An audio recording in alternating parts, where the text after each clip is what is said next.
Hello बच्चों, मेरा नाम Shilpa Patel. Subject Hindi, class 7, lesson number 2, दादी माँ। हमने हमारे आगे के वीडियो पार्ट 1 में देखा था। इसके बाद का लेसन हम पार्ट 2 में देखते हैं। बच्चों, यहाँ पर दादी माँ ने और लेखक की बात कही गई है कि लेखक को जब फीवर आया था तो दादी माँ को कितनी चिंता हुई थी। वह लेखक के पास ही दिन भर रहती थी। आगे हम लेसन देखते हैं। दिन में मैं 4 लपेटे सोया था। लेखक कहते हैं दिन में मैं चादर लपेटे सोया हुआ था। दादी माँ आई। दादी माँ लेखक के पास आती है। शायद दादी माँ नहाकर, झांग वाले जल में नहाकर, पतले दुबले स्नेह सनी शरीर पर सफ़ेद किनारीन धोती, सन से सफ़ेद बालों के सिरों पर संघ टपके हुए जल की शीतलता दिखाई दे रही थी। आते ही उन्होंने सर पेट छुए। दादी माँ ने लेखक के पास आते ही लेखक के सर पेट को छुआ। आंचल की गांठ खोल किसी अदृश्य शक्तिधारी की चबूतरे की मिट्टी मुंह में डाली, माथे पर लगाई। लेखक के मुंह में मिट्टी थोड़ी सी डाली और थोड़ी माथे पर लगाई। दिन रात चारपाई के पास बैठी रहती थी। जहाँ पर लेखक सोए हुए थे वहाँ पर दादी माँ दिन भर बैठी रहती थी। कभी लेखक को पंखा लगाती थी तो कभी उनके जलते हुए हाथ पैर कपड़े से सहलाती थी। सर पर दालचीनी का लेप करती रहती थी।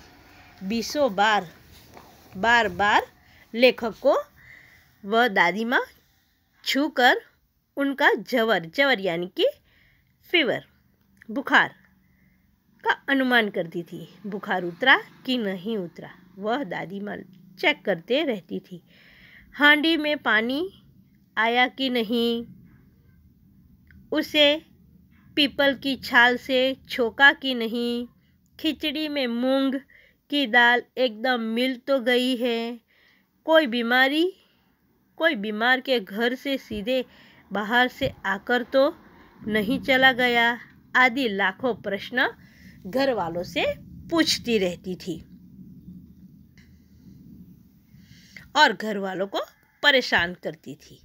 दादी माँ को गवई गांव की 50 किस्म की दवाइयों के नाम याद थे।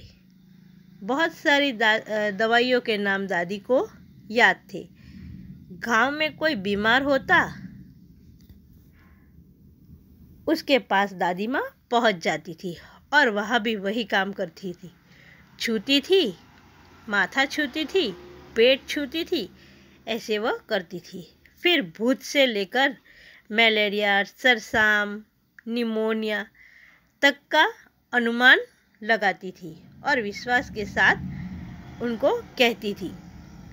महामारी और विसूचिका के दिनों में रोज सवेरे दादी माँ उठकर स्नान के बाद लवंग और गुड़ मिश्रित जलदार गुगल और धूप सफाई कोई उनसे सीख ले, वह एक काढ़ा तैयार करती थी, लेकिन बहुत ही सफाई के साथ वह काम करती थी। दवा में देर होती, मिश्र या शहद खत्म हो जाता, चादर या गिलास नहीं बदले जाते तो वे जैसे पागल हो जाती, क्योंकि वह अपनी दवाई में बहुत ही सावधानी रखती थी। इसलिए पलंग की चादर बदली कि नहीं बदली, दवाई पिया हुआ ग्लास साफ किया कि नहीं किया, ये सारी बातें वह याद रखती थी और वह जो गंदा रखते तो बहुत ही चिढ़ जाती थी। बुखार तो मुझे अब भी आता है, नौकर पानी दे जाता है, बुखार तो लेखक को उतरता और वापस चढ़ जाता था। लेखक कहते हैं बुखार तो मुझे अब भी है। नौकर कमरे में पानी दे जाता था। मेज महाजन अपने मन से पका कर खिचड़ी या साबू खिलाते थे। डॉक्टर साहब आकर मुझे चेक करते थे और कुनीन मिक्सचर की शीशी की तिताई के डर से बुखार भाग भी जाता। यहाँ पर दवाइयों की वजह से बुखार तो भाग भी जाता, पर न जाने क्यों ऐसे बुखार को बुलाने का जी नहीं होता। बुखार को कोई बुलाता नहीं है, लेकिन बुखार अपने आप ही आ जाता है। लेखक का कहना था कि दवाइयाँ पीकर भाग भी जाता, लेकिन वापस आ जाता। यहाँ पर किशन भैया की शादी ठीक हुई। दादी माँ के उत्साह और आनंद का क्या कहना। किशन भैया की शादी हुई। दादी माँ बहुत ही खुश थी। दिन भर गायब रहती। दिन भर वह गायब ही रहती थी। बस सारा घर जैसे उन्होंने सर पर उठा लिया हो। पड़ोसी ने आती, बहुत बुलाने पर दादी माँ आती। बहन बुरा ना मानना, कार परिजन का घर ठहरा। एक काम अपने हाथ से न करूं तो होने वाला नहीं। जानने को यूँ सभी जानते थे कि दादी माँ कुछ करती नहीं, पर किसी काम में उनकी अनुपस्थिति वस्तुतः विलंब का कारण बन जाती। उन्हीं दिनों की बात है। एक दिन दोपहर को मैं घर लौटा। बाहरी निक्षार में दादी माँ किसी पर बिगड़ रही थी। देखा, पास के कोने में दुबकी रामी की चाची खड़ी है। सो न होगा धन्नो रुपये मैं सूद के आज दे दे। तेरी आँख में तो शर्म है नहीं। मांगने के समय कैसी आई थी, पैरों पर नाक रगड़ती फिरी। किसी ने एक पाई भी न दी। अब लगी है आजकल करने फसल में दूंगी। अब क्या तेरी खातिर दूसरी फसल कटेगी। दादी माँ ने